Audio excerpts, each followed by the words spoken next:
Morning बच्चों। सत्यकेतु के इस वीडियो में आपका स्वागत है। ठीक है, मैं संजय आसिया, सत्यकेतु निदेशक, जो जोधपुर सेना भर्ती रैली जिसके फॉर्म कल से भरे जा रहे हैं 10 तारीख से, ठीक है, उसके बारे में डिटेल जानकारी, ए से लेके जेड तक की कंप्लीट जानकारी, कब फॉर्म भरे जा रहे हैं, क्या डेट ऑफ बर्थ चाहिए, फिजिकल के नंबर क्या क्या हैं, किस किस में जुड़ते हैं, किस किस में नहीं जुड़ते हैं, रिलेशन वालों के कितने मार्क्स हैं, स्पोर्ट्स वालों के कितने हैं, एनसीसी के कितने हैं, ठीक है, सारी चीज़ कंप्लीट ए से लेके जेड तक, कौन कौन से ज़िले शामिल है, सब चीज़ें इसमें विस्तार से बताऊंगा। एफिडेविट क्या लगेगा 18 साल से कम के हो तो, ठीक है, सर्टिफिकेट कौन कौन से वैलिड है, क्या क्या डॉक्यूमेंट आपको भर्ती के समय लेके जाना है। तो ये जो आपको सारी की सारी जानकारी है वो मैं इस वीडियो में आपको एक ही वीडियो में सारा अवेलेबल कराने का प्रयास करूंगा। तो मोटे मोटे आपको मैं देखता हूँ कि कई बच्चों को समस्याएं रहती कि सर फॉर्म कैसे भरें, क्या डेट ऑफ बर्थ है, एफिडेविट क्या लगाना है, क्या क्या डॉक्यूमेंट लेके जाना है। तो एक ही वीडियो से आपको सारा निचोड़ समझ में आ जाएगा। ठीक है बच्चों, ये चीज़। चलिए, सबसे पहला पॉइंट, सेना भर्ती मतलब सत्यकेतु। ये क्यों कह रहे हैं? क्योंकि हम लोग, सत्यकेतु संस्थान ऐसा है जो सिर्फ सेना की तैयारी कराता है। ठीक है, और पिछले साल हम लोगों ने 269 सिलेक्शन दी, 269, जिसमें से जोधपुर सेना भर्ती रैली जो थी उसमें 138 बच्चे सिलेक्ट हुए। 138 कितने लिए थे टोटल? 460, उसमें से 138 बच्चे अपने सिलेक्ट हुए। मतलब हर तीसरा बच्चा, 3 में से 1 बच्चा अपने संस्थान से सिलेक्ट हुआ है। 33% परिणाम जोधपुर सेना भर्ती रैली में सत्यकेतु का रहा है। ठीक है, तो सत्यकेतु पेश करता है आपके सामने वीडियो, इसको देखें और इसका लाभ उठाएं। जोधपुर एआरओ की जो सेना भर्ती रैली है उसके फॉर्म आज अब 11 हो चुकी है। 10 सितंबर कल से भरना शुरू हो गया। कब तक भरे जाएंगे? 24 अक्टूबर तक। समझ आ रही बात है? ये 10 सितंबर से 24 अक्टूबर तक फॉर्म भरे जाएंगे। जी हाँ, सेना भर्ती रैली आपकी आ चुकी है बच्चों। ठीक है, जिनको पता है अच्छी बात है, नहीं पता वो सुने। आपकी जोधपुर एआरओ की जो सेना भर्ती रैली है वो आपका, उसका नोटिफिकेशन आ चुका है, फॉर्म भरने शुरू हो चुके हैं 10 सितंबर से, और ये 24 अक्टूबर तक, तकरीबन 1.5 महीने 45 दिन तक ये फॉर्म भरे जाएंगे। ठीक है बच्चों। अच्छा, मेरी आप लोगों से गुजारिश है, ये मेरी आपको सलाह है कि फॉर्म जो भरते हैं उसमें कई बच्चे क्या करते हैं, ई मित्र वालों से भरवाते हैं जो कि अनुभवहीन होते हैं। तो वो क्या करते हैं, कई जानकारियां अधूरी भर लेते हैं या सही नहीं भरते हैं। इसके कारण पिछली बार भी कई बच्चों के फॉर्म रिजेक्ट हुए थे। अब ऑनलाइन होता है, फिर बच्चे एआरओ में गए, एआरओ में सर से रिक्वेस्ट भी करी, लेकिन अब जो वो ऑनलाइन ही है, जब दिल्ली से ही सारी प्रोसेस है तो उसमें सर की भी अपनी लिमिट्स है, वो भी कुछ नहीं कर पाए कि भाई रिजेक्ट है, वो रिजेक्ट है। तो मेरी आप लोगों से गुजारिश है, जो अनुभवी ई मित्र वाला है उसके पास बैठ के और हर चीज़ आप सही भरवा के, सारे कॉलम वगैरह सब पता करके उसके बाद ही सारा भरें। आधे अधूरे भरेगे फॉर्म में ई मित्र वाला भी फिर आपको उसका भी वो अपना पल्ला झाड़ देगा और आपका फॉर्म रिजेक्ट हो जाएगा। और आपकी साल भर की जो दौड़ और रिटर्न की मेहनत है और जो आपकी उम्र है वो सारी वेस्ट हो जाएगी, 1 साल आपका चला जाएगा। इसलिए फॉर्म भरते समय बिल्कुल गंभीरता से भरें, 2-4 दिन पूरा पूछ के करके, जो व्यवस्थित ई मित्र वाला उससे भरें। ठीक है बच्चों। चलिए, सेकंड पॉइंट ध्यान दें, ये है कब आपकी? 22 नवंबर से लेकर, है कब आपके? 22 नवंबर से लेकर 31 मार्च तक। आप लोगों को पता ही है, हालांकि अगर कोरोना नहीं होता तो 22 नवंबर से आपकी हो जाती, ठीक है ना, भर्ती रैली। लेकिन चूंकि कोरोना का पेंडेमिक चल रहा है, ठीक है, तो इस स्थिति में कलेक्टर एसपी परमिशन देते हैं संबंधित जिले के या नहीं देते हैं, उस आधार पर भर्ती की तारीख आगे पीछे भी हो सकती है। इसी के मद्देनजर 22 नवंबर से लेकर, 22 नवंबर से पहले तो नहीं होगी आपकी जो दौड़ है, जो फिजिकल टेस्ट पहले होता है वो 22 नवंबर, मतलब दीपावली है 14 नवंबर को। दिवाली कब है बच्चों? दिवाली आपकी 14 नवंबर को है। ठीक है, दिवाली के बाद समझो आप, ठीक है, दिवाली जो है 14 नवंबर को है, उसके तकरीबन 5-7 दिन 10 दिन बाद आपके 22 नवंबर से सेना भर्ती रैली आरंभ है। 22 नवंबर से लेके 31 मार्च तक वो कभी भी कराई जा सकती है। क्यों? क्योंकि कोरोना के हिसाब से जब सेना को डेट मिलेगी जब वो व्यवस्थाएं सारी हो पाएगी तब सेना आपको बाद में न्यूज़पेपर है, SMS है, उसके द्वारा आपको सूचित कर देगी। ठीक है बच्चों।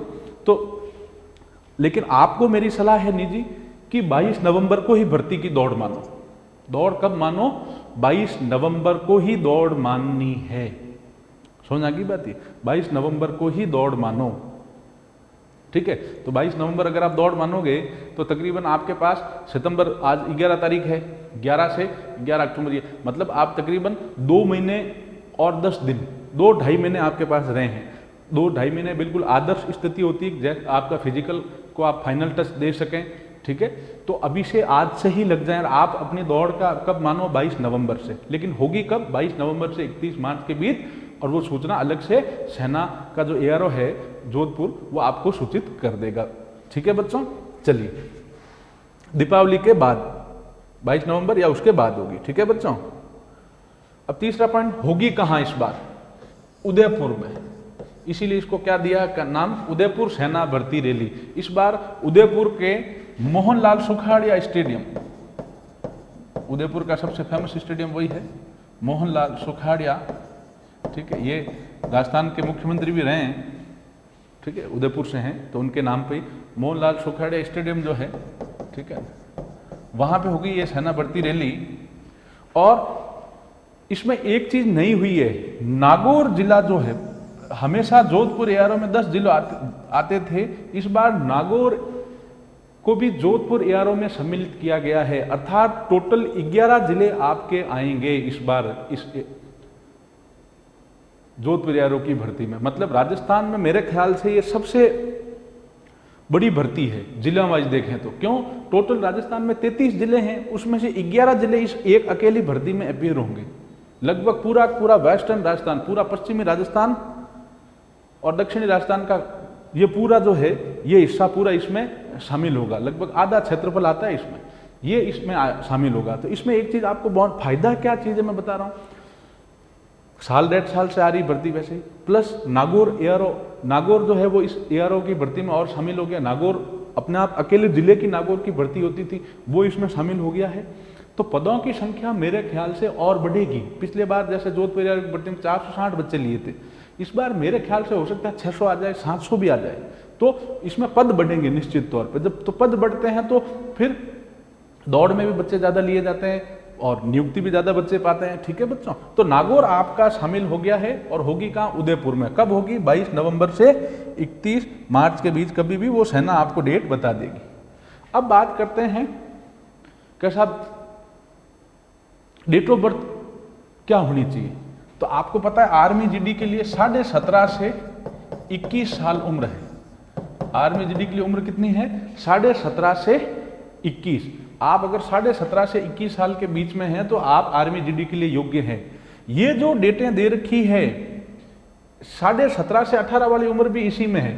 अगर आपका जन्म इन तारीखों के बीच में नहीं आता तो आप किसी भी प्रकार का एफिडेविट लगा के सेना भर्ती रैली के लिए योग्य नहीं हैं।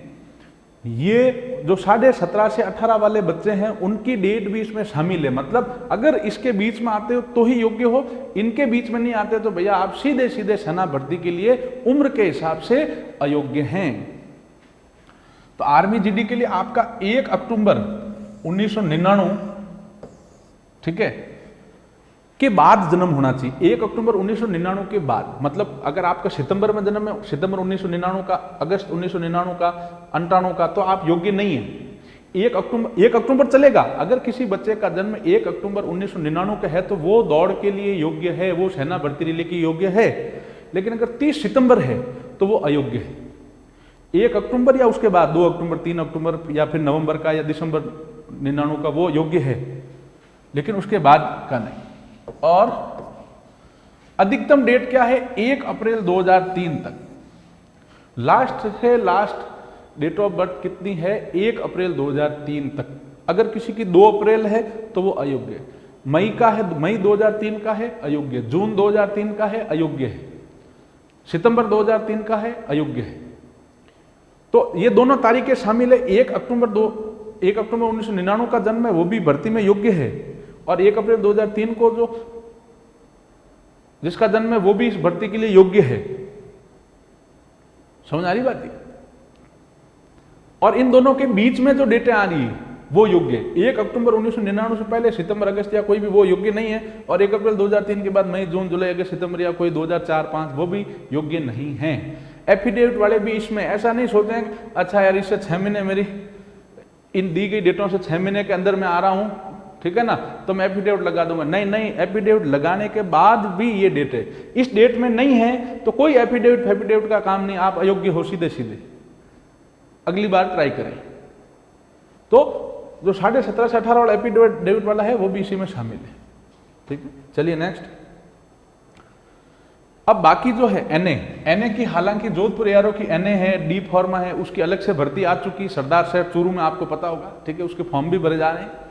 ठीक है, तो वो एक अलग चीज है। खैर फिर भी जीडी की होती है 17.5 से 21 साल। बाकी जितने भी पद हैं, ट्रेडमैन हो 10th पास, चाहे ट्रेडमैन 8th पास, चाहे एनए, चाहे टेक्निकल, उनके लिए उम्र कितनी है? 17.5 से 23 साल।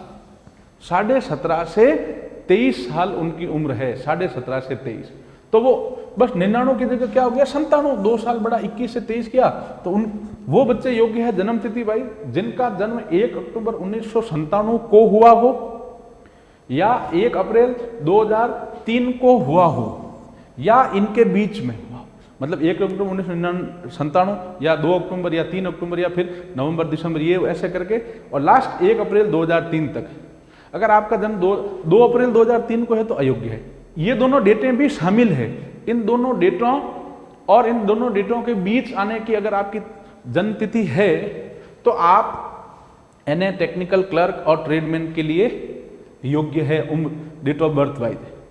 एक चीज और, वो सेम आर्मी जीडी में जो बताई, वो 17.5 से जो 18 साल वाली जो बात है, क्या साहब इसमें नहीं आ रहा हूं लेकिन मैं तो अभी 17.5 से 18 हूं, इसके हिसाब से और 6 महीने का मान के रहा है एफिडेविट दो के मैं भर्ती में शामिल हो जाऊंगा। नहीं, एफिडेविट समेत जो 6 महीने, 17.5 से 18 साल के बच्चे जो सोचते हैं कि एफिडेविट देकर जाऊंगा, वो डेट ऑफ बर्थ इसमें पहले से शामिल है।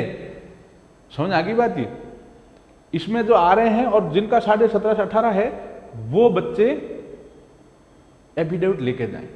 समझ आ गई बात? ये चलिए अगला पॉइंट, एफिडेविट क्या ले जाना है उसमें वो भी मैं बता दूंगा। ठीक है, उसमें कोई चिंता करने की आवश्यकता नहीं। चलिए, हालांकि अभी यहाँ लिखा है, ये थोड़ा छोटा है, दिखेगा नहीं, मैं जो भी इसमें से महत्वपूर्ण जानकारी है साइड में आपको डिटेल में बता रहूंगा, निश्चिंत रहें। सेना भर्ती की मैंने आयु बता दी, सेना भर्ती टेक्निकल सबकी डेट ऑफ बर्थ बताई दी। अब बात करते हैं ऊंचाई की, हाइट की। ठीक है, अब बात करते हैं ऊंचाई।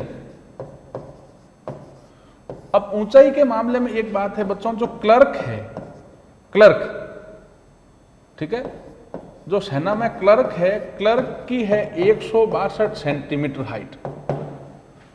अन्य सभी जो है उनकी 170 सेंटीमीटर।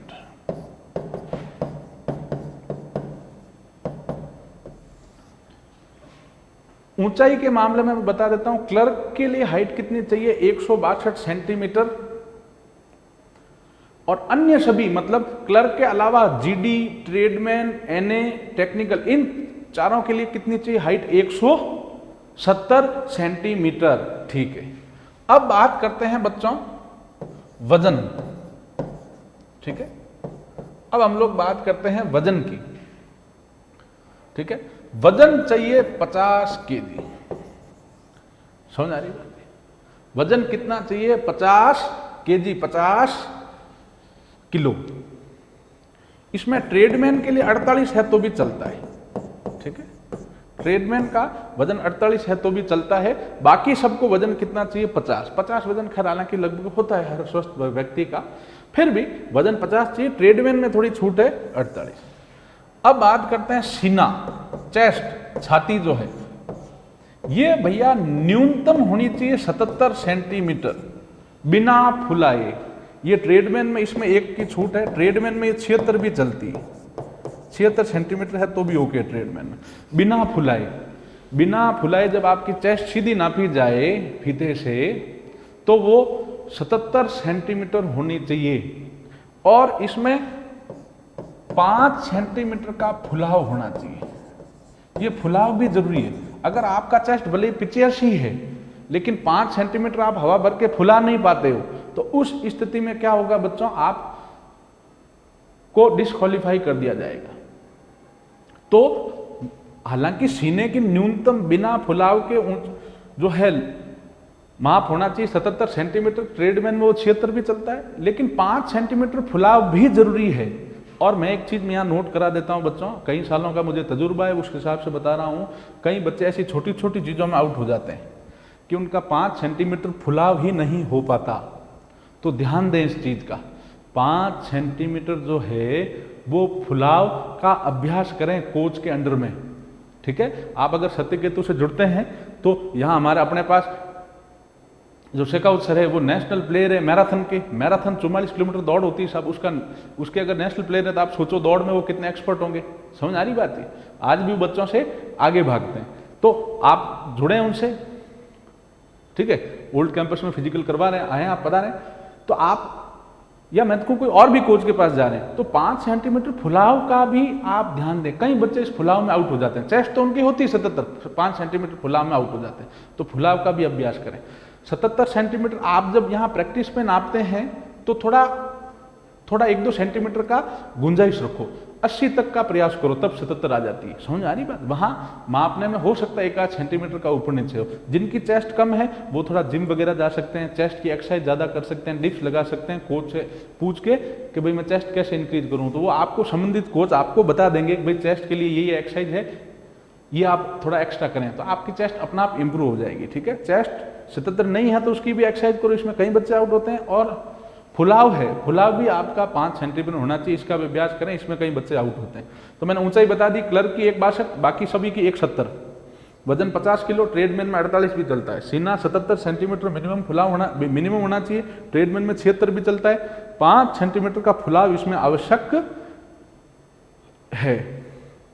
आगे चलते हैं बच्चों, अब बात करते हैं फिजिकल की, ठीक है। अब फिजिकल में सबसे पहली चीज तो क्या इसमें दिया हुआ है, मैं यहां बता देता हूं, छोटे अक्षरों में तो शायद दिखेगा नहीं। तो जो फिजिकल के नंबर जुड़ते किस किस में है, जीडी और ट्रेडमैन में, ये याद रखना, जीडी में और ट्रेडमैन में। यहां कई बच्चों की डाउट है, उसको मैं क्लियर कर देता हूं। कहीं बच्चे जो सोचते हैं कि साहब या कहते हैं कि ट्रेडमैन में फिजिकल के नंबर नहीं जुड़ते। नहीं, मैं करेक्ट कर देता हूं, ट्रेडमैन में फिजिकल के नंबर जुड़ते हैं। ट्रेडमैन में देखो 3 टेस्ट होंगे, एक तो आपकी खुद की ट्रेड का, किस में जा रहे हो आप, वो ट्रेड का, उसके नंबर भी जुड़ते हैं। एक आपका जो फिजिकल टेस्ट हुआ उसके नंबर भी जुड़ेंगे बच्चों, और आपका जो रिटर्न हुआ उसके नंबर भी जुड़ते हैं। तीनों नंबर जुड़ के मेरिट बनती है। मैं फिर एक चीज बता रहा हूं, अंडरलाइन कर लें उसको, ट्रेडमैन में फिजिकल के नंबर जुड़ते हैं। समझ आ गई बात, ट्रेडमैन में फिजिकल के नंबर जुड़ते हैं। अब ध्यान दें कितने नंबर होते हैं, क्या होता है देखें। दौड़, सबसे मेन फिजिकल में चीज क्या है, दौड़। दौड़ अगर आप 5:30 तक कर लेते हैं, 5:30 तक, तो जीडी या ट्रेडमैन में आपको कितने अंक मिलेंगे, 60 अंक मिलेंगे। 5 मिनट 30 सेकंड तक 1600 मीटर की दौड़ होती है, खैर ये सबको पता है बच्चों। 1 मील 1600 मीटर मतलब 1 मील। 1600 मीटर की जो रनिंग है, 4 चक्कर जिसमें लगाने होते हैं, 5:30 तक अगर आप दौड़ते हैं तो 60 अंक मिलते हैं। और अगर 5:31 से लेकर 5:45 तक अगर आप दौड़ते हैं तो आपको 48 अंक मिलेंगे। समझ आ गई बात ये। और 5:45 से ज्यादा समय लेते हो, 5:45 से ज्यादा समय जीडी ट्रेडमैन में बता रहा हूं मैं, तो आप फेल माने जाते हैं।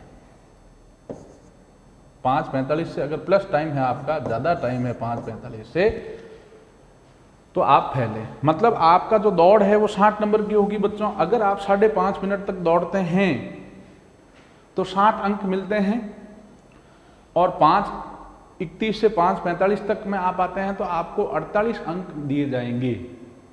तो तो मेरी आप लोगों को सलाह है कि आपका मिनिमम टारगेट जो दौड़ का है वो कम से कम होना चाहिए कि मैं 5 मिनट 30 सेकंड तक तो आ ही जाऊं।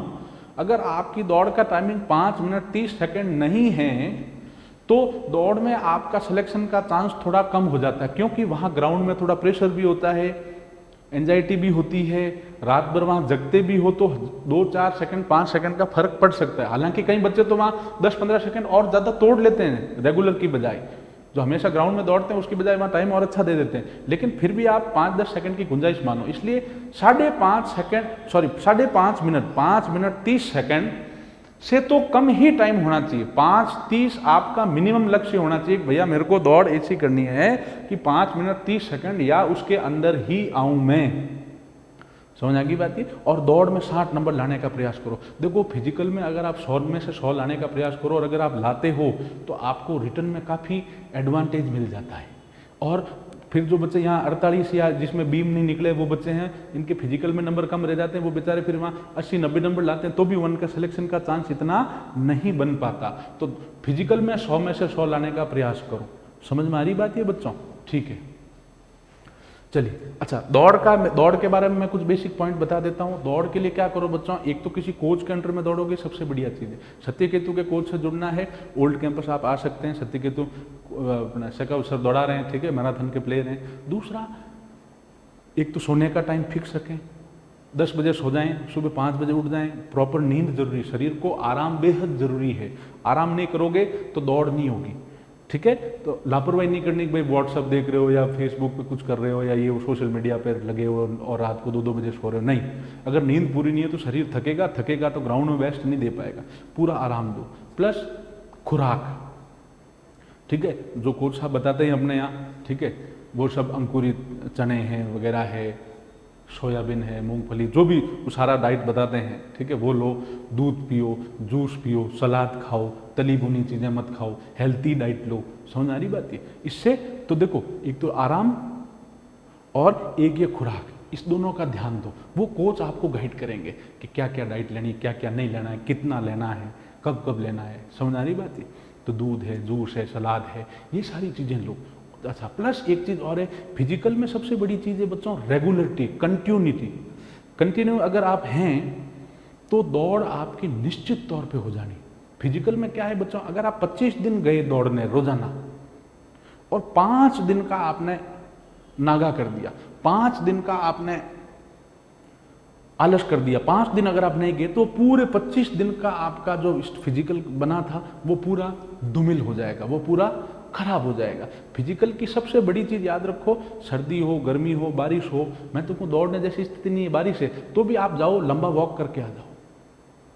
ग्राउंड डेली जाना है। सबसे बड़ी चीज है रेगुलर रहना फिजिकल ग्राउंड में। ऐसा नहीं 4 दिन गए, 1 दिन नहीं गया, कभी शादी में चले गए, कभी गांव चले गए, नहीं नहीं। अब वक्त भी इतना ही है 2-2.5 महीने का, तो मेरी आप लोगों से गुजारिश है कि डेली ग्राउंड जाएं। ग्राउंड जाओगे डेली ईमानदारी के साथ और अपना बेस्ट दोगे तो धीरे धीरे बॉडी अपने आप इंप्रूव होती जाएगी, ठीक है ना। चलिए बच्चों आगे चलते हैं। दौड़ हो गया, अब बात करते हैं बीम। बीम में जीडी और ट्रेडमैन में फिजिकल के नंबर जुड़ते हैं। समझ आ रही बात ये? बाकियों में नहीं जुड़ते। तो बीम में अगर आप बीम जिसको पुशअप बोलते हैं, मतलब पुल अप्स, माफ कीजिएगा, पुल अप्स बोलते हैं। पाइप होता है, पाइप पोल जो है, पोल के लटक के आपको अप डाउन करना होता है, ठीक है। अगर आप 10 करते हैं जीडी ट्रेडमैन में तो आपको 40 मार्क्स मिलते हैं। अगर आप 9 करते हैं तो 33 मार्क्स मिलते हैं। अगर आप 8 करते हैं आपको 27 अंक मिलते हैं। अगर आप 7 करते हैं तो 21 अंक मिलते हैं और 6 करते हैं तो 16 अंक मिलते हैं। इन चीज़ों को ध्यान दें। अगर आप बीम 10 निकाल रहे हैं 40 अंक प्राप्त होंगे, 9 निकाल रहे हैं 33 प्राप्त होंगे, 8 निकाल रहे हैं 27 प्राप्त होंगे, 7 निकाल रहे हैं 21 प्राप्त होंगे, 6 निकाल रहे हैं 16 अंक आपको दिए जाएंगे। अब मैं एक चीज बता रहा हूं, मैंने ये भी अनुभव किया है, सबसे इंपॉर्टेंट तो दौड़ है। दौड़ के लिए तो जाओ, रेगुलर रहो, डाइट लो, आराम करो, तो अपना आप दौड़ इंप्रूव होगी। कोच के सानिध्य में रहते हो तो ये सब चीजें करते हो तो दौड़ अपना आप ही इंप्रूव होगी, स्वतः आप देखेंगे। बीम में मैं देखता हूं, कई बार टेस्ट लेने भी जाता हूं, करता हूं, तो बीम में कई बच्चे लापरवाही करते हैं। या तो बीम निकालने का उनका तरीका सही नहीं होता, वो पूरे ऊपर नहीं जा रहे हैं तो एक आध सेकंड रुक नहीं रहे हैं ऊपर, नीचे पूरे नहीं आ रहे हैं, नीचे आ रहे हैं तो भी पूरे एक आध सेकंड रुक नहीं रहे, पूरा अप ऊपर गए, रुके एक आध सेकंड के लिए, फिर डाउन, नीचे आए एक आध सेकंड के लिए, फिर रुके, फिर अप, फिर ऊपर गए, फिर रुके। तो जो अगर आप कोच के अंडर आप रहते हुए बीम निकालोगे तब आपको पता चलेगा कि हाँ यार बीम का प्रॉपर तरीका क्या। मैंने देखा 70% बच्चे बीम जो लगा रहे हैं वो उनका तरीका गलत होता है। तो बीम को लापरवाही से नहीं लेना है। कई बच्चे कहते हैं साहब मैं यहाँ तो 20 बीम लगा रहता था, वहां 8 ही लगा पाया, तो खामखा 8 लगाने से 27 अंक आए, उसके 13 नंबर का नुकसान हो गया। तो बीम प्रॉपर लगाना है। और कभी भी जब फिजिकल का टेस्ट देते हो आप, तो फिजिकल के टेस्ट के तुरंत बाद हम लोग जैसे टेस्ट लेना क्या करते हैं, पहले फिजिकल दौड़ कराया, दौड़ के बाद बीम भी लेते हैं। कई बच्चे क्या करते हैं बीम में गोत मार देते हैं कि यार बीम तो निकाल लेंगे, नहीं नहीं, निकाल लोगे अच्छी बात है, फिर भी बीम का टेस्ट दो, बीम को भी पूरी गंभीरता से लो। ये छोटी छोटी जो चीजें, चेस्ट का 5 सेंटीमीटर फुलाव 77 होना, ठीक है, या बीम में लापरवाही के कारण बीम में नंबर कटवा देना, ये बड़ी घातक चीज है। क्यों, मेरे ख्याल से जो दौड़ कर सकता है उसमें इतना एंड्योरेंस है कि अगर वो इतनी उसमें ताकत होगी कि अगर वो थोड़ी सी मेहनत करे तो बीम में पूरे 40 में 40 अंक ले सकता है। और मेरा जीडी और ट्रेडमैन वाले बच्चों से ये गुजारिश है, ये सलाह है कि फिजिकल में 100 में से 100 अंक लेने का प्राप्त करो। और मैं अंडरलाइन करते हुए कहता हूं ट्रेडमैन में फिजिकल के नंबर जुड़ते हैं। समझ आ गई बात। ये कईयों में रिटर्न और फिजिकल की मेरिट बन जाती है, रिटर्न और फिजिकल से कईयों में फिजिकल, रिटर्न और आपका संबंधित ट्रेड का एग्जाम, इन तीनों के नंबर जुड़ के मेरिट बनती है। लेकिन फिजिकल के नंबर ट्रेडमैन में जुड़ेंगे ही जुड़ेंगे। ठीक है बच्चों, इसके बाद ये दो तो चीजें हो गई बच्चों, ठीक है, इसको मैं रब कर सकता हूं, ठीक है। अब हम बात करते हैं कि फिजिकल में केवल ये दो चीज ही नहीं होती बच्चों, इसके अलावा तीसरी जो फिजिकल में चीज है वो होती है 9 फीट गड्ढा, 9 फीट का गड्ढा। अब इसमें क्या होता है सुनो। अच्छा, मैं एक चीज क्लियर कर देता हूं यहां पे, जो मैंने ये बीम और उसके अंक और दौड़ और उसके अंक, ये केवल जीडी और ट्रेडमैन में जुड़ते हैं और ये अंक जीडी और ट्रेडमैन के ही बताए हैं। बाकी जो भी है एनए, टेक्निकल, क्लर्क, इन सब में दौड़ को केवल क्वालिफाई करना होता है।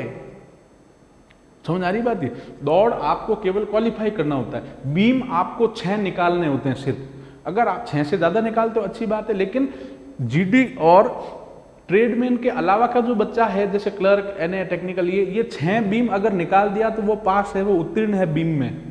बीम के अंक उसके नहीं जुड़ते हैं, उसकी मेरिट रिटर्न के हिसाब से ही बनती है। दौड़ भी है तो उसको केवल क्वालिफाई करनी होती है, और दौड़ में भी 6 मिनट तक, 6:20 तक भी टाइम उनको दे देते हैं। समझ आ रही बात है, तो उनको केवल दौड़ क्वालिफाई करनी होती है, उनमें टाइम भी 6:10 तक, 6:20 तक दे दिया जाता है, और बीम भी 6 निकालते ही वो पास है। अब जो तीसरा और चौथा एक 9 फीट गड्ढा है, ये इसके नंबर नहीं जुड़ते, नंबर केवल जीडी ट्रेडमैन में जुड़ते हैं, और वो भी जुड़ते किसके, दौड़ के और बीम के। अब 9 फुट गड्ढा है, ये केवल क्वालिफाई करना होता है। क्या करना होता है, सिर्फ क्वालिफाई करना होता है, क्वालिफाई, केवल इसको उत्तीर्ण करना होता है इसको। लेकिन अगर 9 फुट गड्ढा, भाई जैसे आपको भागते हुए जाना है और एक फट्टे पे पांव दिया और सीधा 9 फुट कूदना है, समझ आ गई बात ये। लेकिन कई बच्चे 9 फुट नहीं कूद पाते, समझ आ रही बात है, ठीक है। तो हम लोग हालांकि 9 फुट की भी प्रैक्टिस करवाते हैं। 9 फुट गड्ढा अगर आप नहीं कूद पाए तो हालांकि नंबर नहीं जुड़ते हैं, लेकिन 9 फुट गड्ढा नहीं कूद, 3 चांस दिए जाते हैं इसमें, 9 फुट गड्ढा नहीं कूद पाए तो आपको डिस्क्वालीफाई कर दिया जाएगा। अब इसके बाद बात करते हैं जिग जैग। चौथी चीज है जिग जैग बैलेंस। फिजिकल का लास्ट और चौथा पॉइंट जिग जैग बैलेंस, इसको भी क्वालिफाई करना होता है। नाम से स्पष्ट है, जिग जैग, जिग जैग मतलब ऐसा, इस टाइप से चलता है वो। इसमें क्या होता है, आप यहां से हाइट से चढ़े 1.5-2 फुट हाइट होगी, यहाँ 2 से 2.5 फुट, यहाँ 3 फुट, यहाँ 3.5 फुट, यहाँ 4 फुट, आधे आधे बढ़ती जाती है। आपको तिरछा गए एक पाइप होता है थोड़ा थोड़ा, जिसमें एक पाँव टिक सकता है, ऐसे ऐसे चलना होता है, इधर से दौड़ते होगे इधर, फिर इधर, फिर इधर, फिर इधर, फिर नीचे उतर गए। तो है बिल्कुल बेसिक जो रनिंग करता है वो, तो ये 9 फुट में जिगजैग में कोई दिक्कत तो नहीं है, लेकिन फिर भी ध्यान दें, दौड़ होती है जिसके मार्क्स जीडी ट्रेडमिल में जुड़ते हैं, बाकी में क्वालिफाई करनी होती है, बीम होते हैं, बाकी सबको 6 बीम ला के क्वालिफाई करना होता है, लेकिन जीडी ट्रेडमैन में नंबर दिए जाते हैं, मैंने बता ही दिया। ये 9 फीट गड्ढा सबको क्वालिफाई करना होता है, नहीं तो आप डिस्क्वालीफाई हो सकते हैं। और जिगजैग बैलेंस ऐसा पाइप नुमा होता है, ऐसे चढ़ना, फट्टा लगा होता है, फिर ऐसे तिरछा चढ़ना, और हाइट भी थोड़ी थोड़ी बढ़ती जाती है, 3-4 फुट तक बढ़ के फिर उतर जाना होता है। तो ये दोनों में कोई बड़ी बात तो नहीं, लेकिन इनको भी करना पड़ता है। अगर जिगजैग में या 9 फीट में भी अगर आप आउट हैं तो फिर फिजिकल में आप डिस्क्वालीफाई हो जाएंगे। चलिए आगे चलते हैं। और अभी 2-2.5 महीने हैं, 22 नवंबर की ही डेट माने और फिजिकल की अच्छे से तैयारी करें, ठीक है बच्चों, मेरी तरफ से आपको शुभकामनाएं। अगला चलते हैं बच्चों।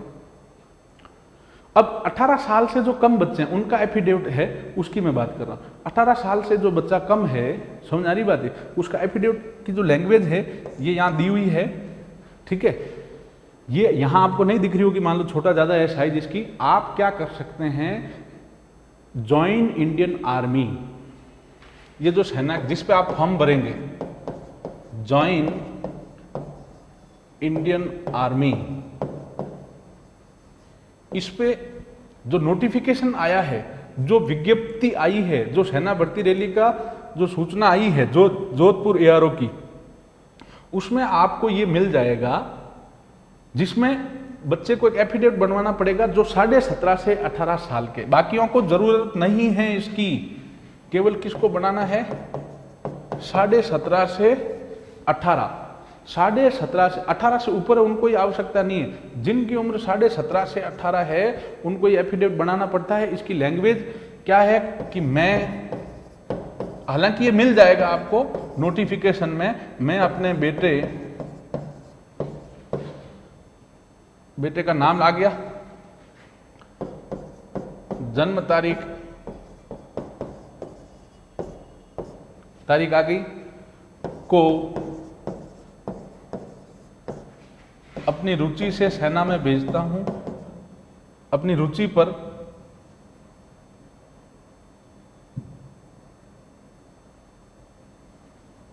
अपनी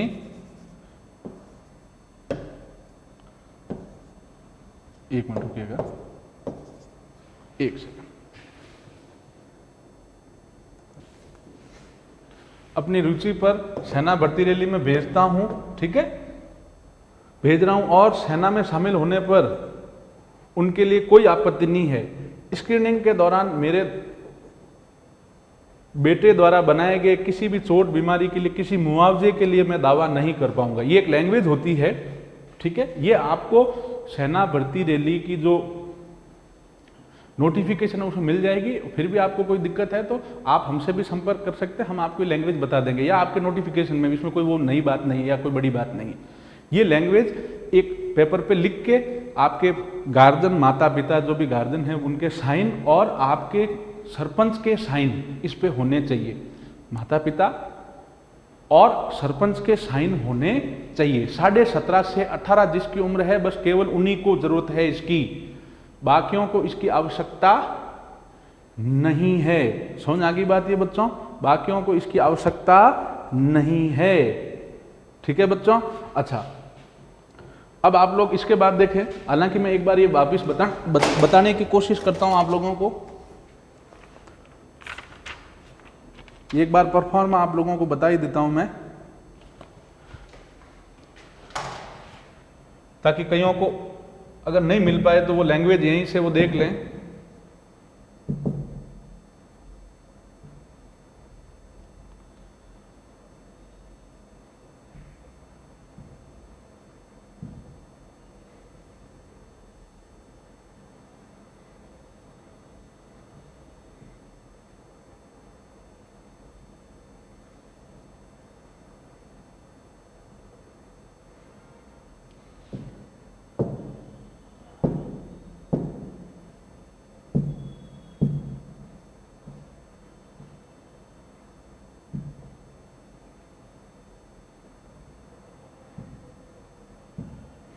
देखें आप ये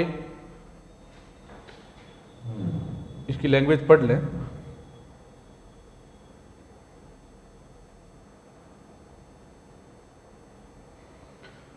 अब मेरे ख्याल से दिख रही होगी आप लोगों को, हाँ अब नजर आ रहा है, ठीक है। लैंग्वेज है बच्चों यहां से मैं अपने बेटे का नाम आपका आ जाएगा, जन्म की तारीख डेट ऑफ बर्थ आ जाएगी, को अपनी रुचि पर सेना में भर्ती के लिए भेज रहा हूं और सेना में शामिल होने पर उनके लिए कोई आपत्ति नहीं है। स्क्रीनिंग के दौरान मेरे बेटे द्वारा बनाए गए किसी भी चोट बीमारी के कारण मैं किसी मुआवजे के लिए दावा नहीं करूंगा। ये आप लैंग्वेज इस वीडियो से ले सकते हैं क्योंकि नोटिफिकेशन से मैंने इसका लैंग्वेज को लिया है, मैंने कोई मन से इसमें ऐड नहीं किया है। समझ आ रही बात है। और ये केवल किसके लिए जरूरी है? जो 17.5 से 18 साल के बच्चे हैं वो नाबालिग माने जाते हैं। हिंदुस्तान में 18 साल की उम्र कम से कम है बालिग मानने के लिए, तो जो 17.5 से 18 साल के बच्चे हैं उनको अपने ये लैंग्वेज जिसमें अपना नाम डेट ऑफ बर्थ लिख के माता पिता के साइन, जो गार्जियन है उनके साइन और सरपंच साहब के साइन जो है, ठीक है, वो करके ये लेके जाना होता है। और जो 18 से ऊपर है उनको इस डॉक्यूमेंट की आवश्यकता नहीं है। ठीक है बच्चों, चलिए अब आगे चलते हैं। अब बात करते हैं बच्चों टैटू की। कई बच्चों को टैटू संबंधी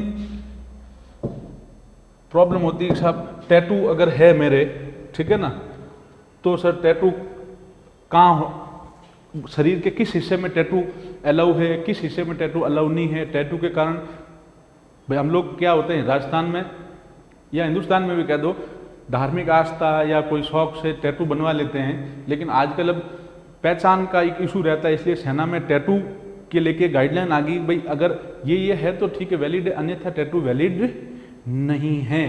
ठीक है, तो टैटू संबंधी मैं बता देता हूं आपको।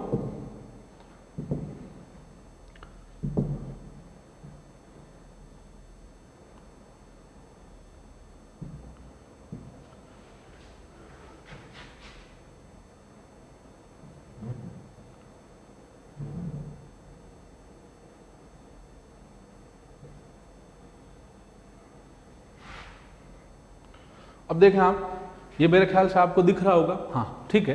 देखिए टैटू के बारे में जो नियम सेना कहती वो मैं आपको पहले साधारण तरीके से बता देता हूं, फिर एक बार लैंग्वेज पढ़ के और इस चीज को समझा दूंगा, पुष्टि कर दूंगा इस चीज की।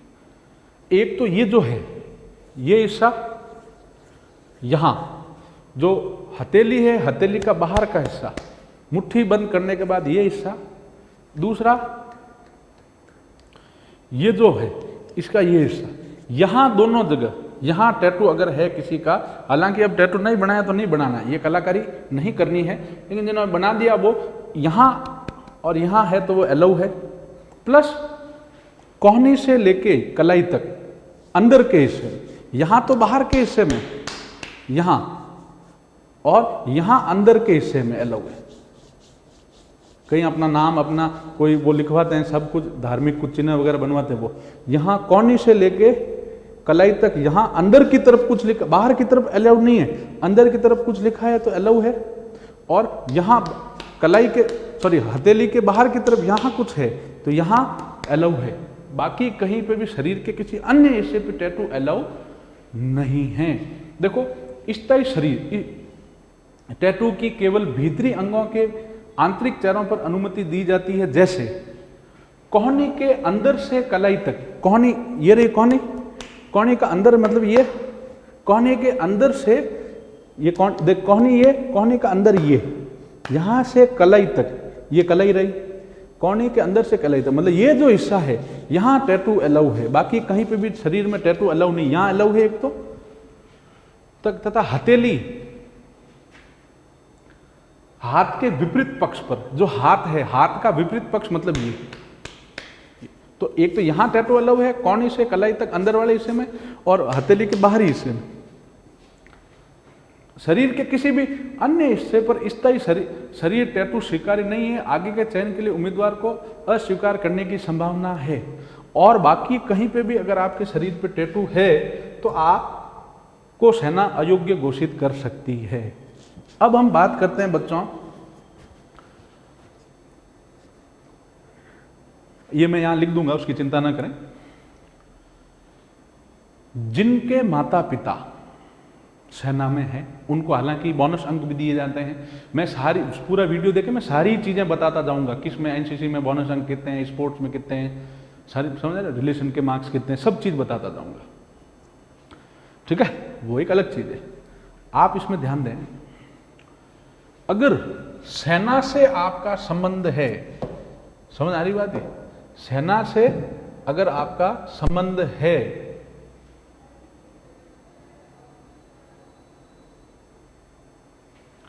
सेना में अगर आपके पिताजी है, चाहे उस सेना से रिटायर्ड हो गए, चाहे वो सेना में कार्यरत है, उस स्थिति में ऊंचाई, जो सीना बोल दो, छाती बोल दो, चेस्ट बोल दो, वो और जो वजन है, इन तीनों में छूट दी जाती है। 2 सेंटीमीटर ऊंचाई कम है तो चलेगी, 1 सेंटीमीटर न्यूनतम, फुलाव तो 5 सेंटीमीटर जरूरी ही है, न्यूनतम 1 सेंटीमीटर की छूट छाती के माप में मिल जाती है, वजन में 2 किलो का। एक बार ये वापिस समझा देता हूं बच्चों, आप लोगों को निश्चिंत रहें इसमें। अगर सेना में आपके पिताजी है, चाहे रिटायर्ड है, चाहे वो शहीद हो गए हैं, चाहे वो कार्यरत है, सेना में अगर है तो ऊंचाई में 2 सेंटीमीटर की, मतलब अगर आप क्लर्क के लिए अप्लाई कर रहे हैं तो 162 सेंटीमीटर चाहिए, 2 की छूट, मतलब आप 160 तक भी योग्य हैं। अगर जीडी के लिए अप्लाई कर रहे हैं, आपकी हाइट 170 है, सॉरी माफ कीजिएगा, 170 हाइट मांगी जाती है जीडी में, ट्रेडमैन में, एनए में, इनमें, लेकिन आपकी 168 तक है तो वैलिड है, 169 वैलिड है, 168 वैलिड है। 2 सेंटीमीटर अधिकतम छूट दी जाती है ऊंचाई में। चेस्ट में जो छाती है, सीना है, वो बिना फुलाए जो नापते हैं उसमें 1 सेंटीमीटर, फुलाव तो 5 सेंटीमीटर करना ही है, बिना फुलाए 1 सेंटीमीटर है, और वजन 2 किलो, 50 किलो वजन है वैसे, ट्रेडमैन में 48, बाकी सब में 50, उसमें 2 किलो की छूट, मतलब आप 50 नहीं 48 हो तो भी तब तक वैलिड हो। समझ आ गई बात है। अब बात करते हैं खिलाड़ी जो स्पोर्ट्स कोटे का है, स्पोर्ट्स के नंबर भी मिलते हैं, वो सारा मैं बताऊंगा, आगे वीडियो देखते जाएं। स्पोर्ट्स के जो बच्चे हैं उनको वही ऊंचाई में 2 सेंटीमीटर अधिकतम की छूट मिलती है, सीने में 3 सेंटीमीटर की, 3 सेंटीमीटर तक सीना अगर 74 भी है तो चलता है, और वजन में 5 किलोग्राम तक की छूट मिलती है, 5 किलोग्राम तक की छूट मिलती है वजन में। तो जो खिलाड़ी है, ठीक है ना, खिलाड़ी को 2 सेंटीमीटर की ऊंचाई, जिसके पास स्पोर्ट्स सर्टिफिकेट है, 2 सेंटीमीटर की ऊंचाई में, 3 सेंटीमीटर की चेस्ट में, और 5 किलोग्राम की वजन में छूट होती है। ठीक है बच्चों, चलिए आगे चलते हैं। अब अलग अलग मार्क्स मिलते हैं, समझ आ रही बात है। जो उत्कर्ष खिलाड़ी में भी कैटेगरियां अलग अलग है, हालांकि इसका कोई उपयोग नहीं, हम इसके नेक्स्ट स्लाइड पे चलेंगे। कारण क्या है, ये तो सारे दिया हुए कौन कौन से आप वैलिड है, ठीक है। तो आप अगर इंटरनेशनल खेलें तो ऑब्वियसली उसका सर्टिफिकेट लग सकता है, अगर आप नेशनल खेलें तो उसका लग सकता है, स्टेट खेलें तो लग सकता है, अगर आप खेलो इंडिया गेम्स है उसके तहत आप करते हो, खेलो, इसमें दिया इसने, इन्होंने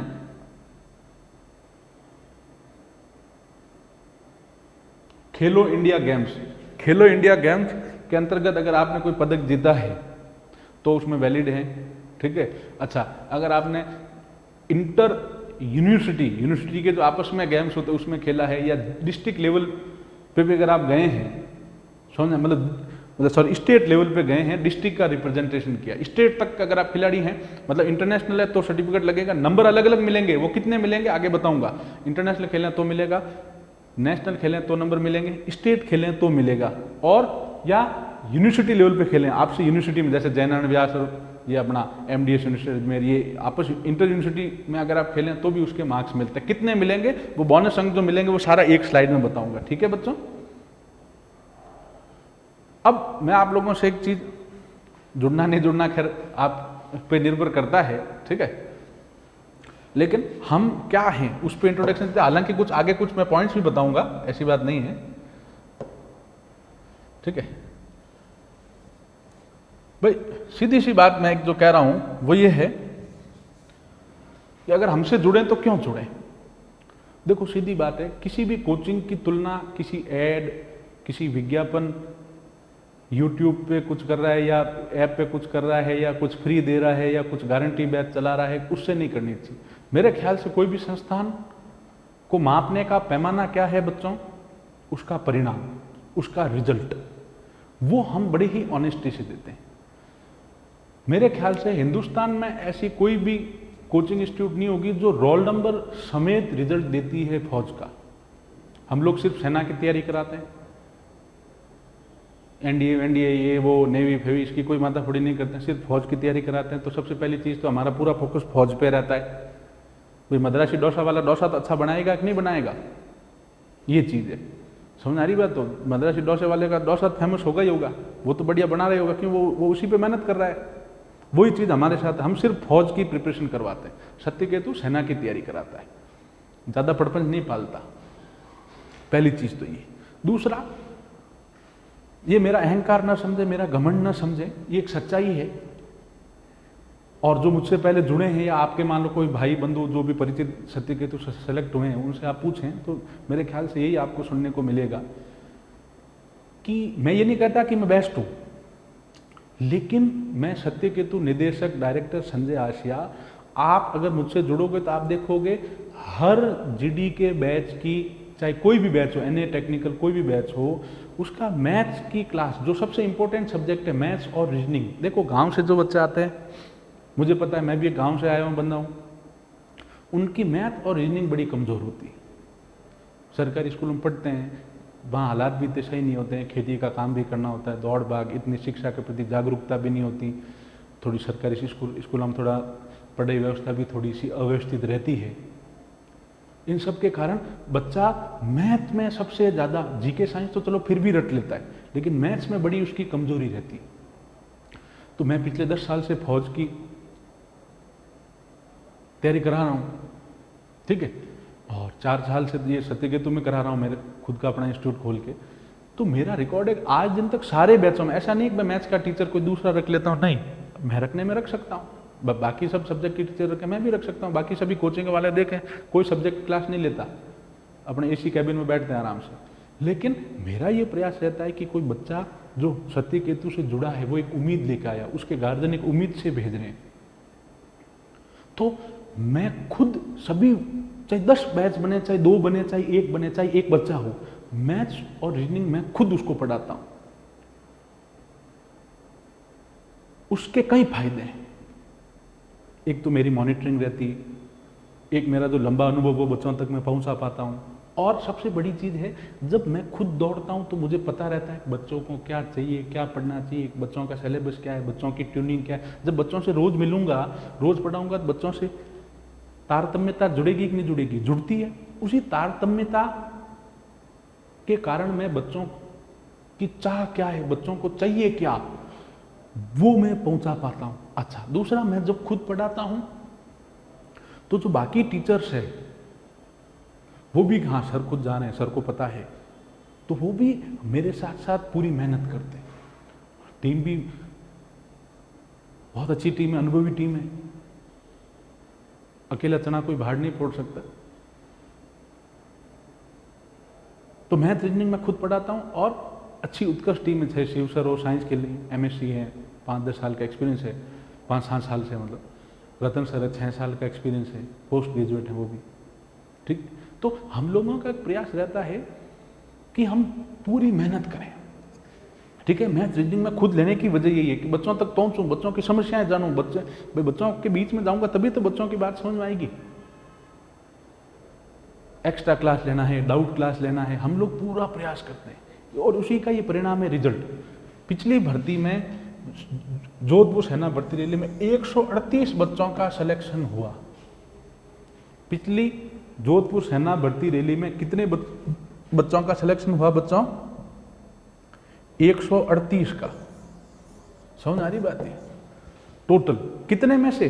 कुल जोधपुर एआरओ ने 460 पद लिए थे। कितने पद लिए थे? 460।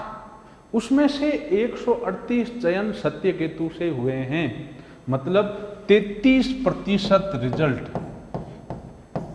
हर तीसरा बच्चा, तीसरा बंदा, हर 3 में से एक बच्चा सत्य केतु से सेलेक्ट हुआ है पिछली जोधपुर सेना भर्ती रैली में। हर 3 में से एक बच्चा। समझ आ रही बात? ये कुल चयन अपने एक साल में 269, लगभग 350 सिलेक्शन, 269 बच्चे सेलेक्ट हुए हैं बच्चों। 269 बच्चे टोटल सेलेक्ट हुए हैं। 138 बच्चे पिछली जोधपुर सेना भर्ती रैली में सिलेक्शन हुए हैं। टोटल कितने सीट ली थी? 460 बच्चे थे एआरओ के अपने लिए, उसमें से 138 अपने हुए, मतलब 33% रिजल्ट रहा लगभग। हर तीसरा बच्चा सत्य केतु से सिलेक्ट हुआ। और साल भर में सेंट्रल भर्तियों में 131 बच्चे सेलेक्ट हुए। तो कुल मिला के 138, तो ये सीधी गणित जोड़ दो, 131 ये, टोटल 269 बच्चे सेलेक्ट हुए। अब मैं किसी इंस्टीट्यूट का नाम लेना या उसका जिक्र करना अच्छा नहीं लगता मुझे, आप भी जानते हैं, खैर मार्केट में आजकल सब बच्चे एक्टिव रहते हैं। अब इंस्टीट्यूट्स क्या करते हैं, इन सबको मिला के छापते हैं फोटो, सेंटर वाले और भर्ती वाले मिला के फोटो छाप देते हैं हमारे इतने चयन। नहीं, मेरा आप ऐड देखना, मैं ये 138 जो जोधपुर में सेलेक्ट हुए उनका अलग छापता हूं। और मेरी सबसे बड़ी खासियत है, प्रत्येक चयनित का संपूर्ण पता, मोबाइल नंबर और सबसे महत्वपूर्ण उसके रोल नंबर छापता हूं भैया। बाकी किसी भी संस्थान की मेरे ख्याल से औकात नहीं पड़ेगी वो रोल नंबर छाप पाए। क्यों? क्योंकि वो सेंटर भर्तियों के मिक्स में छापता है। वो जोधपुर एआरओ के जो सेलेक्ट हुए होंगे उनके भी सिलेक्शन, लेकिन सिलेक्शन के साथ साथ सेंटर और जो आगामी भर्ती है, सॉरी सेंटर और जो जोधपुर की रैली भर्ती, दोनों के फोटो मिक्स करके छापता है। मैं तो कह रहा हूँ 138 तो मेरे जोधपुर में, उसके रोल नंबर देता हूँ, मोबाइल नंबर देता हूँ, गांव देता हूँ, एड्रेस देता हूँ, आप पता कर सकते हैं, पूछ सकते हैं, आपके इर्द गिर्द का ही कोई होगा इनमें से।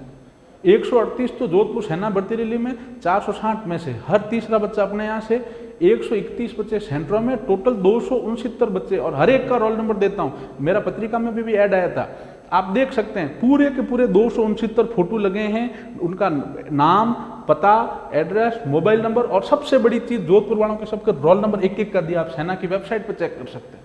तो ये हमारी ऑनेस्टी है। तो इस रिजल्ट, अच्छा ये रिजल्ट जो है इसको परखना है तो आप संस्थान आके हमसे मिल सकते हैं, हम इसकी ऑथेंटिसिटी भी बता देंगे। तो रोल नंबर कोई संस्थान नहीं छापता, आप कुछ सोचें, हम रोल नंबर, मोबाइल नंबर, पता सब कुछ देते हैं। समझ आ रही बात? रिजल्ट का मिक्सअप नहीं करते हैं। वो क्या करते हैं, कलाकारी, सेंटर वाले सब मिला कर देते हैं, पिछले सालों वाले यूं करके, तो फोटो दिखने में बड़ी लग जाए, लेकिन ये चीज है। तो रिजल्ट ही सबसे बड़ी चीज होती है आई थिंक। तो एक बार जरूर सोचें सत्य केतु के बारे में। अब बात करता हूं मैं सत्य केतु, चूंकि कोरोना का पेंडेमिक चल रहा है, अभी भी कोचिंग पता नहीं कब खुलेगी, भर्ती भी आ चुकी है। अच्छा, सेंटरों की भर्तियां आ गई है, जैसे अपना जाट अपना सेंटर की आ गई बरेली की, ठीक है, राजरीप की इसी सितंबर में ही है। तब उनके लिखित के लिए, रिटर्न के लिए उनको दिक्कत ही होगी। तो मैं बताना चाह रहा हूं कि सत्य केतु ने गूगल प्ले स्टोर पे जाओ आप, अगर आप जुड़ने के इच्छुक हैं और अगर आप जुड़ना चाहते हैं तो आप गूगल प्ले स्टोर जो है, प्ले स्टोर आप सभी लोग आजकल के बच्चे हैं वो सभी मोबाइल यूज करते ही हैं। गूगल प्ले स्टोर से आप सत्य केतु ऐप डाउनलोड कर सकते हैं बच्चों, सत्य केतु ऐप डाउनलोड कर सकते हैं। लिखना केवल सत्य केतु ही है। सत्य केतु जो ऐप है वो डाउनलोड कर सकते हैं। यहां आपको ये देखो, ये दिया हुआ है 2000 रुपए की वाजिब फीस पर संपूर्ण कोर्स दिया हुआ है, पूरा कोर्स। समझ आ रही बात? ये संपूर्ण कोर्स इसमें दिया हुआ है। गूगल प्ले स्टोर से आप जाके, जब तक कोचिंग नहीं खुलती है, मैं तो कोचिंग खुलने के बाद भी ऑनलाइन क्लासेस का देखो, ये इनका ऐप का सबसे बड़ा फायदा क्या, आप एक वीडियो को 100 बार देख सकते हो। मैं तो को मान लो मैंने परसेंटेज पढ़ाया, आप उस दिन अब्सेंट रह गए, गाँव चले गए, इमरजेंसी हो गई, सेंटर का बच्चा एडमिट कार्ड लेने चला गया, या फिजिकल से ही लेट आया, या एमएच हो रहा है, कुछ भी हो रहा है, सेंटर वालों के लिए तो बहुत वरदान साबित है। कुछ भी हो रहा है तो आप मान लो किसी भी कारण से कोई टॉपिक छूट गए, या मान लो क्लास में पढ़ाया आपको समझ में ही नहीं आया, मान लो दोबारा पूछा फिर भी आप में थोड़ा डाउट लग रहा है, तो आप इसमें जाके पूरा डिटेल्ड वीडियो इसमें बने हुए हैं, क्लास नोट्स है, टेस्ट पेपर, डाउट पूछ सकते हैं आप, हमसे चैट कर सकते हैं, सारी सुविधा, अटेंडेंस वगैरह, बायोमेट्रिक सब कुछ इसमें अवेलेबल है, लाइव क्लासेज वगैरह सब कुछ, स्टडी मटेरियल वगैरह सब, नोट्स सब कुछ। ये आप लोग आज मैं को मार्केट से किताब लेने जाओ तो 500 रुपये लग जाते हैं, तो 200 रुपये में आपको नोट्स वोट सारी की सारी चीजें इस पे अवेलेबल है। हमसे बात कर सकते हो, डाउट पूछ सकते हो, कुछ भी, जिसमें संपूर्ण कोर्स अवेलेबल है, जिसमें आपके वीडियोज हो गए पूरे कोर्स के, ठीक है। अच्छा, नोट्स हो गए। अच्छा, डाउट आपको पूछना है तो डाउट पूछ सकते हो, चैट हमसे करना चाहते हो आप चैट कर सकते हो। समझ में आ रही बात ये?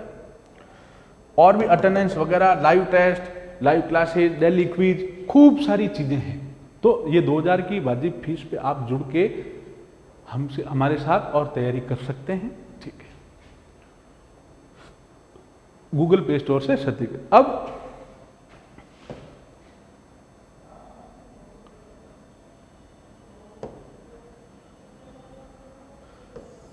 सत्यकेतु डिफेंस एकेडमी यूट्यूब पे हमारा चैनल भी है, वो सेना को समर्पित है, सेना भर्ती रैली की तैयारियों को समर्पित है। कई इंस्टीट्यूट क्या करेंगे बच्चों, एक कॉमन बैच चल रहा है यूट्यूब पे, मान लो उसी में एयरफोर्स वाले बच्चे, उसी में राजस्थान पुलिस वाले बच्चे, उसी में कांस्टेबल वाले बच्चे, इसी में एसएससी जीडी वाले बच्चे, वही क्लर्क की भर्ती। नहीं, हमारा जो चैनल है सत्यकेतु डिफेंस एकेडमी, भले ही हमारे सब्सक्राइबर कम हो या किसी से ज्यादा हो सकता है, वो अलग चीज है, लेकिन पूर्णतः सेना को समर्पित है। और खासकर आर्मी जीडी से संबंधित ही चीज, उसी लेवल की। भाई बाकी कॉमन क्लास अगर चला दें सारे एयरफोर्स वगैरह सबके साथ की, तो वो जीडी से ही चला जाएगा। वो जीडी वाले के लिए तो वो जरूरत से ज्यादा खाना खिला दिया उसको, वो वाली बात हो जाएगी। आर्मी जीडी सेना भर्ती रैली से संबंधित ही इसमें वीडियो आते हैं, संबंधित जानकारियां इसमें मिलती है। समझ आ रही बात ये? और YouTube चैनल को आप जुड़ें, लाइक करें, सब्सक्राइब करें, शेयर करें, ऐप को भी शेयर करें, ऐप डाउनलोड करें। लेना नहीं लेना अलग चीज है। हमसे फेसबुक से जुड़ सकते हैं आप, फेसबुक पे हमारा। अच्छा, अभी मैं आपको एक चीज और बताऊंगा, एक पोस्ट और है, ठीक है, जिसमें कि आपको बोनस अंक कितने मिलते हैं वो भी बताई जाएगी जानकारी। हमसे फेसबुक पे जुड़ सकते हैं। फेसबुक पे जुड़ने के लिए सत्यकेतु क्लासेज आप सर्च करें, हमारा पेज है, पहले से 7000 के आसपास फॉलोवर हैं, आप हमसे जुड़ सकते हैं। वहाँ पे सेना संबंधी हर जानकारी आपको फेसबुक के तहत मिलती रहेगी। और अगर इंस्टा से जुड़ना चाहते हैं तो सत्यकेतु क्लासेज, बीच में डॉट्स, ये इनका ध्यान दें, लोअर स्लैश का, इंस्टाग्राम पे इससे जुड़ सकते हैं, ठीक है बच्चों। अब नेक्स्ट है, और अगर आपको कोई भी समस्या है, ऐप खरीदें आप, और आपको और भी कोई भी समस्या है, कोई क्वेरी है, डेट ऑफ बर्थ की, फलाना की, फॉर्म भरने की दिक्कत है, कोई चीज में कोई भी तकनीकी समस्या है, आप ये जो नंबर है सत्यकेतु का ऑफिशियल नंबर 9636285860, इस पे कॉल करके हमसे जानकारी ले सकते हैं। अच्छा, एक जो लास्ट पॉइंट जो इंपॉर्टेंट है, जो पहले छूट गया था, बोनस अंक कितने मिलते हैं, किस किस को मिलते हैं, वो सारी जानकारी अब मैं दे रहा हूं। इसके बाद वीडियो भी अपना समाप्त हो जाएगा, ठीक है। इसको थोड़ा देखें, इंपॉर्टेंट है। अगर आपके पिताजी सेना में है तो 20 अंक दिए जाते हैं। पिताजी अगर आपके सेना में है तो कितने अंक दिए जाते हैं बच्चों? 20। फादर अगर आपके सेना में है तो 20 अंक मिलेंगे। फादर अगर आपके आर्मी में है, चाहे रिटायर्ड है चाहे अभी ऑन सर्विस है, तो 20 मार्क्स दिए जाते हैं। कितने मार्क्स दिए जाते हैं? 20।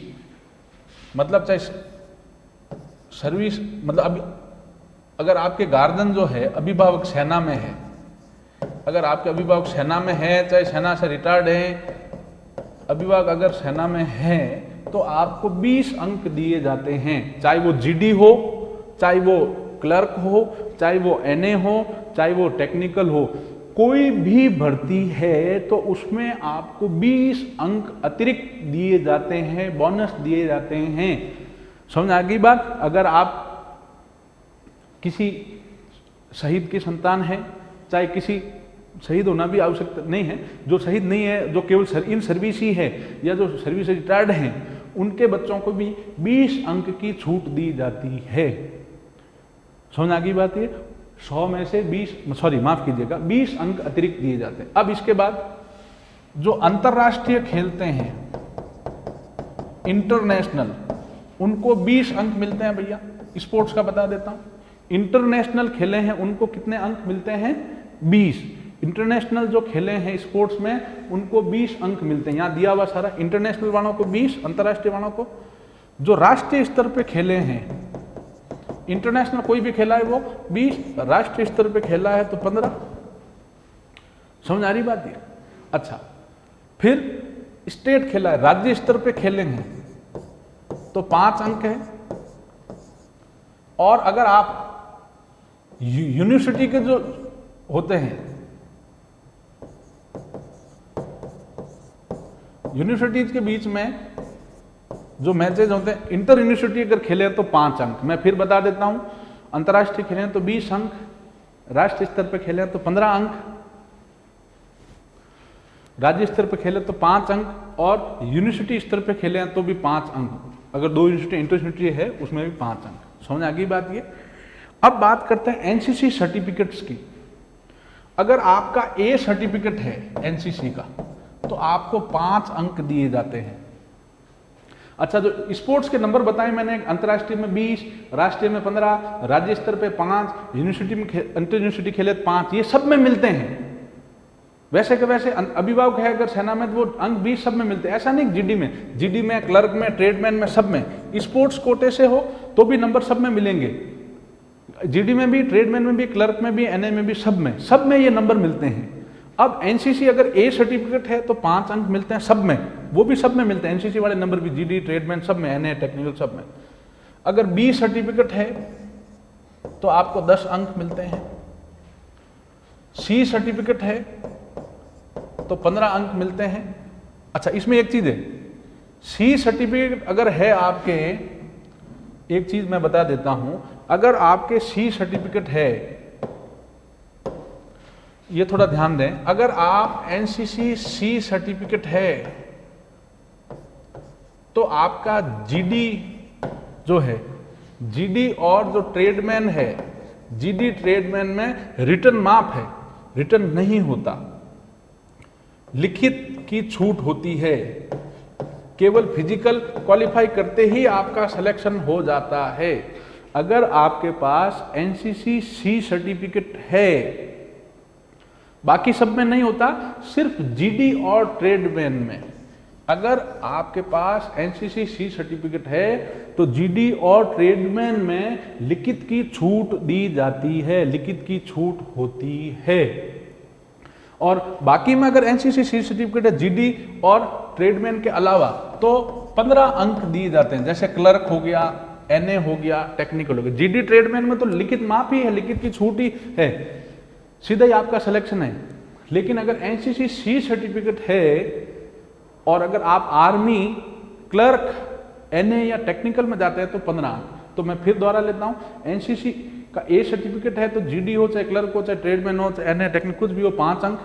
बी सर्टिफिकेट है तो आपको 10 अंक मिलेंगे बच्चों। सी सर्टिफिकेट है तो जीडी और ट्रेडमैन में आपका लिखित की छूट, रिटन माफ है। और लेकिन क्लर्क में है, अगर आप एनए में है, टेक्निकल में, तो आपको रिटन देना पड़ेगा।